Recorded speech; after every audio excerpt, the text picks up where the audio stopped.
Serena's friend.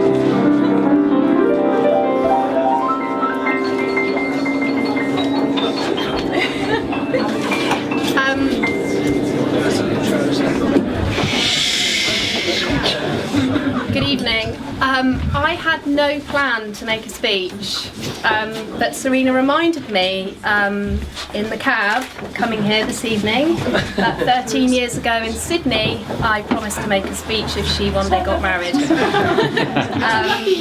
I made this promise because I was stropping because another good friend had just announced that she was getting married and didn't ask me to be a bridesmaid or make a speech. So I felt I needed to fulfill this by making a promise.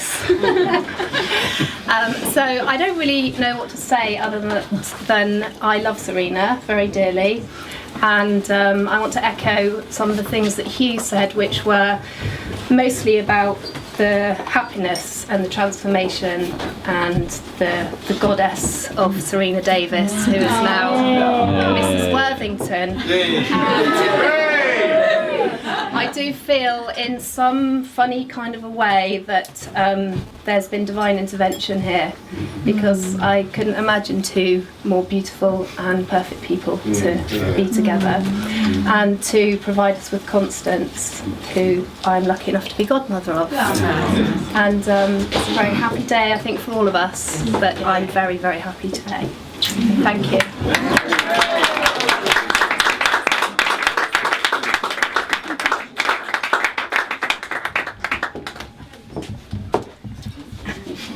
That just leaves me to say a few words of thanks and to try and decipher my notes.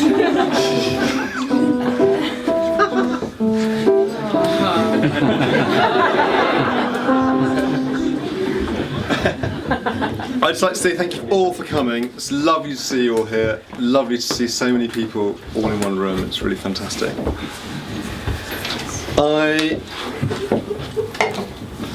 Who am I going to thank first? I have a few thanks to make. First of all, can I thank Gay, Serena's mother, who's sitting just there, vision in pink and orange. Hiding in the lamp. She's been exceptionally generous in providing tonight's entertainment for us all, which is very kind. She's done everything, and she's also, despite her slightly flappable exterior, has proved wonderfully steadfast and positive. I must admit, the grace she showed in being introduced to me for the first time and introduced to the idea of being a grandmother for the first time in fairly quick succession was admirable. But she's been a great support to both of us, and especially to Serena, so thank you very much. Brings me on to Claire and Charlie. Where are you? There's Claire. Is Charlie around? Charlie's there. My wonderful sister and brother-in-law. Been my sister and brother-in-law for so long that Charlie hasn't been my brother-in-law for much less long than Claire's been my sister. No, they've been very supportive and extremely generous, and I'd like to say thank you very much for everything in the last few days, but also generally. Thank you also to Mum and Dad, just for being Mum and Dad. Where are you? There's Mum, there's Dad. Thank you very much. Hugh, for all your efforts. It's been brilliant, and for your wonderful speech. That's great. And Alice, thank you very much for your bit and for being very supportive to Serena. It's been fantastic. And also to Tony. Is Tony around? Feeling he's probably lurking around there. I'd like to say thank you very much to Tony for his extreme generosity towards tonight as well. So that brings me to Serena, really. Looking absolutely fantastic tonight.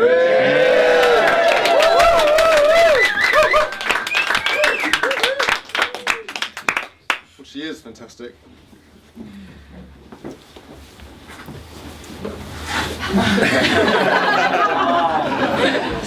I don't know if Serena's been more surprised by herself recently, or whether I've been more surprised. But there have been a few little incidents which have surprised me. She's not the most sporty person by nature, I think it's fair to say. But she did find herself 7.5 months pregnant sailing around the Greek islands, which I thought was pretty good. I think the hook that really kept her on the boat is that I booked tickets to see Othello, ancient theatre at Epidaurus, open air under the Greek light, under the Greek evening sky, and she hung on there on the boat to go and watch Othello. I hadn't read the small print on the tickets very carefully. Othello was in German with Greek subtitles. I bet she still understood it all. Serena sat there and explained the whole script to us for 3 hours. Kept us all going in English. We were fine. We had Serena there. When I returned from Greece, a week later than Serena, because I had a few more people out there, and then I had to drive the car back to London, nesting had really stuck in.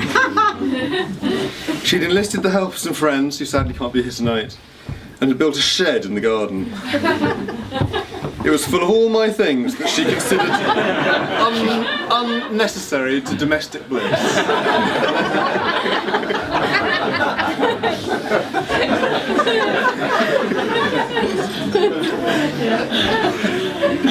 I think, however, my favourite comment that's come out of Serena in all time has to be when we very, very first met. After a really lovely evening, I asked her if she would like to meet again, perhaps for dinner, perhaps quite soon, and she replied, "I suppose so. I mean, you're not awful."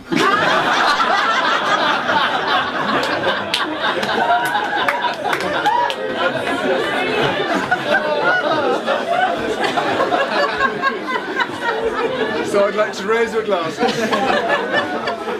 to a toast to things, to not awful.